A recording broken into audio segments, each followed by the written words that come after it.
The Corps Commanders meeting between India and China to resolve the Galwan conflict that began yesterday turned out to be quite a marathon affair, 11 hours if I'm not wrong. Well, what transpired in the meeting? What was the outcome of the discussions? And more importantly, what really happened on the 15th of June in Galwan? These are some of the questions we're going to answer in this episode of Government Matters with Snehesh Alex Philip, who, as you know, tracks defense for ThePrint. Do start sending in your questions right away.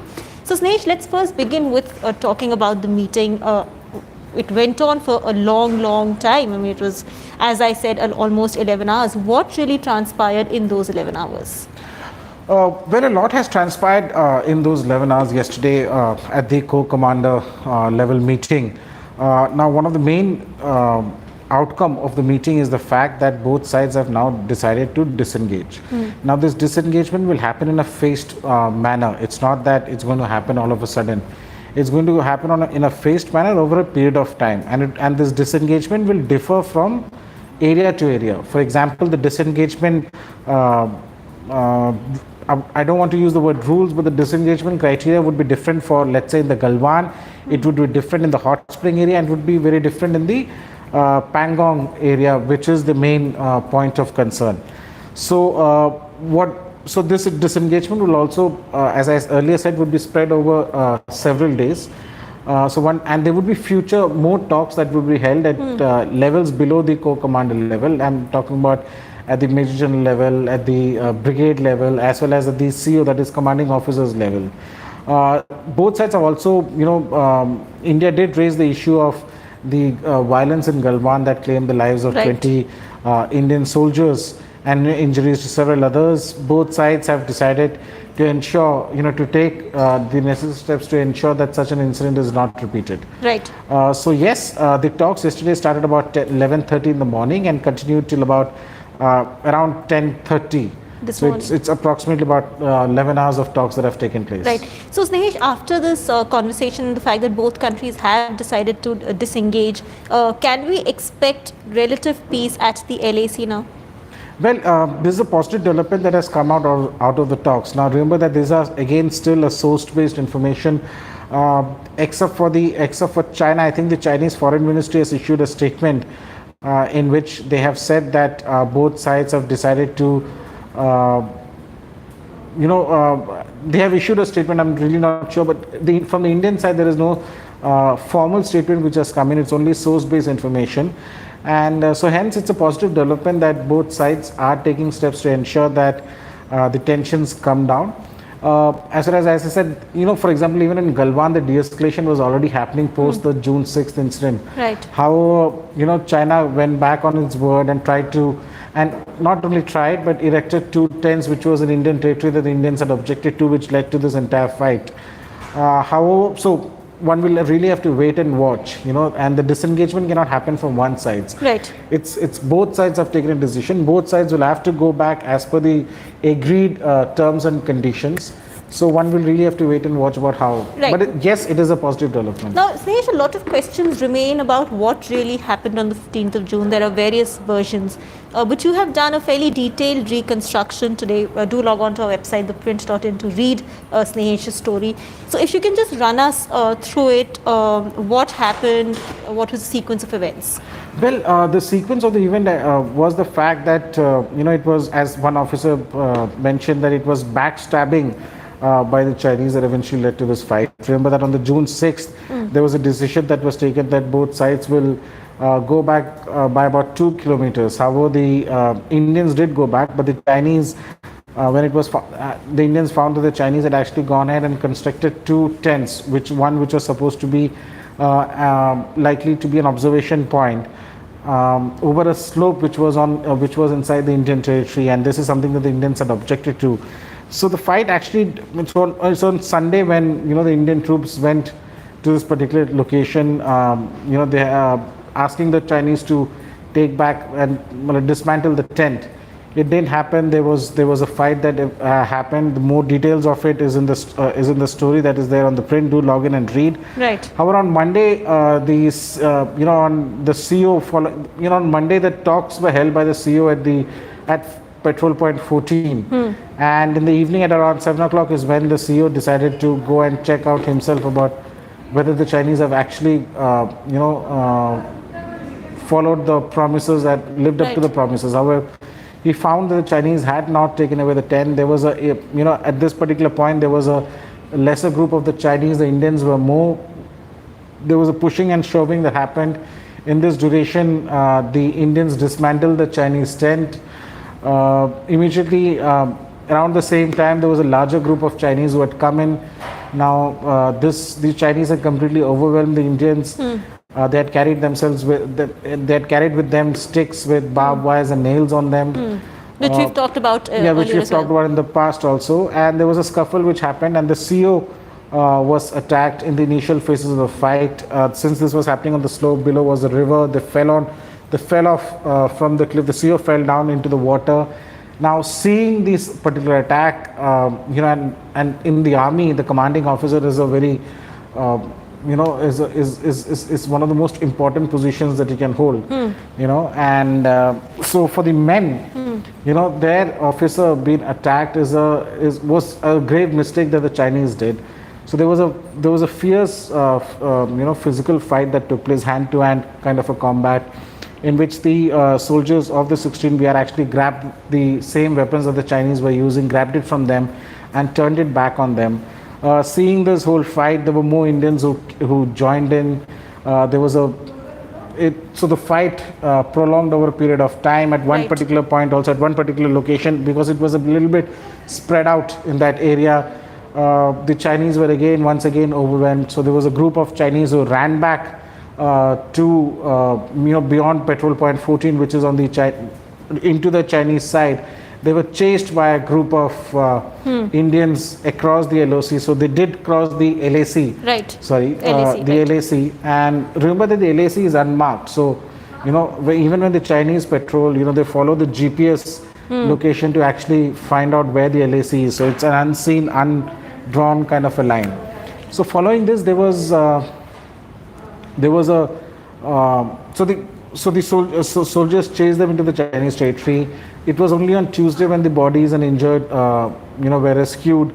Out of the 20 deaths, I'm told that at least about 8 deaths did take place as a direct result of attacks. Of hypothermia. Okay. Hypothermia is in the case where because they fell from the slope into the river was not deep enough. They fell on rocks. They injured themselves. They remained in the water. So the temperatures in the water at this particular, even though in June, is very cold. So they died due to hypothermia, not as a direct result of an attack. Direct result of an injury caused by the Chinese. Of course, the falling down was also because of the attack. But what I meant by direct injury in the sense at the direct hands of the Chinese. So yes, so that was so that is what exactly happened. More details of the stories obviously on the website, and that is why I'm not talking much about the exact sequence of events. Well, we know you've read various versions of what happened, but we're trying to bring you the most authentic version. So as I've said earlier, do try and log on to our website to read the story. Snehesh, I have actually many viewer questions. I'll try and club some of them as we go along. Vinay wants to know, are we looking at a complete pullback from Galwan and other flashpoints as per the status quo before May? See, if you're asking about Galwan, Rui, post the fight on the 15th, there are no Chinese soldiers in the Indian side of Galwan. Now, the Galwan Valley is big, so you have areas which are in Indian territory, there are areas which are in Chinese territory. So whatever is there as of now is on the Chinese territory. Yes, it's a fact that they have built up a huge number. The build-up is really big on the Chinese side, and so there is no pullback. So the pullback that will happen is that they will move back from the forward areas that they have come to, and to eventually go back to the it's called the point 1, if I'm not mistaken, where it's on the Chinese side. They'll go back to that point area.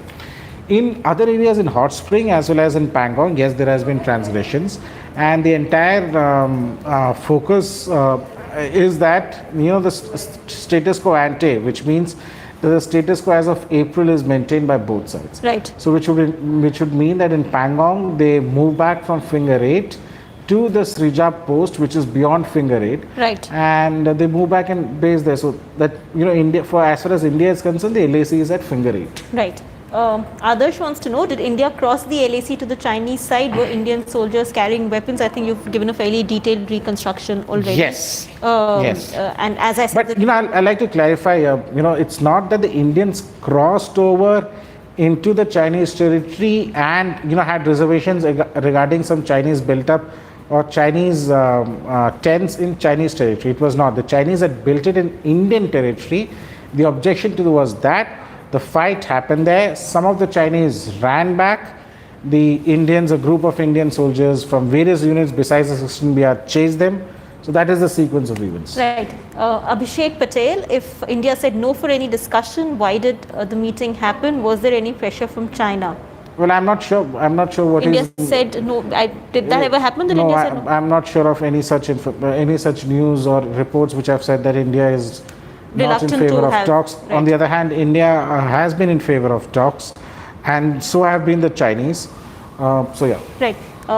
Roshan, what's the status of integrated battle groups? Well, the integrated battle group is something that the Indian Army is already working on. It is a plan in progress. So the only impact that this whole incident will have is that the IBJs would be sped up. Right. Alex Aaron, will the de-escalation comprise the Pangong Tso issue to the way it was before the issue started? I mean, will the de-escalation go back? As I said, as far as de-escalation is concerned, the India's demand has been status quo ante. Whatever was the status quo as of early April, that should be maintained. And as of early April, the Chinese were not at finger 4, they were not at finger 5, they were not at finger 6, 7 or 8. They were at their post in Srijap. So which means that the only thing that is acceptable to India and the Indian Army is that the Chinese go back to their Srijap post. Right.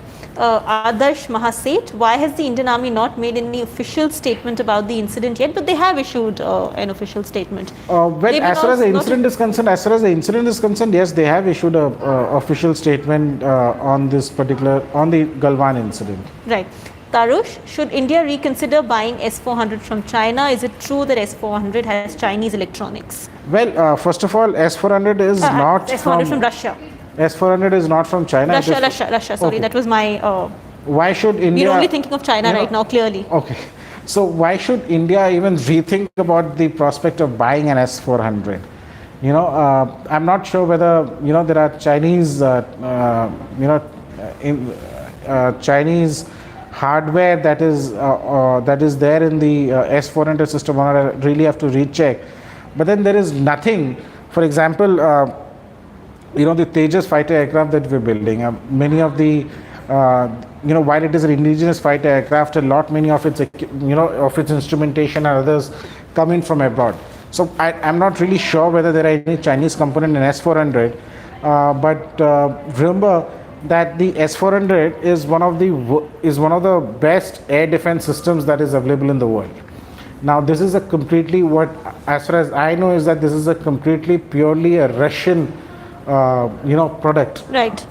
And there should not be any rethink at all. When the US was pressurizing India not to buy S-400, we still went ahead with S-400 because the country needs an air defense system like the S-400. Right. Ankit Nakashne, if Chinese don't vacate from Pangong Tso finger areas, should there be a military advance like the Chinese did it first?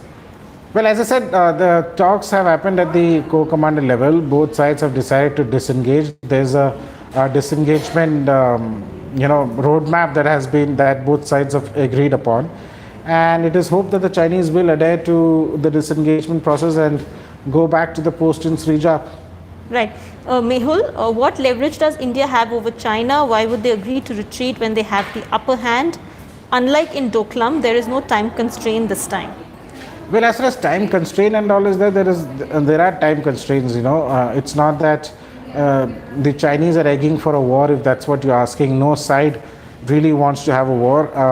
One will really have to see why the Chinese have done this, because the Chinese have spent a lot of money. They have moved in soldiers to these positions. So one will really have to see whether this was some kind of a messaging that has been done by China.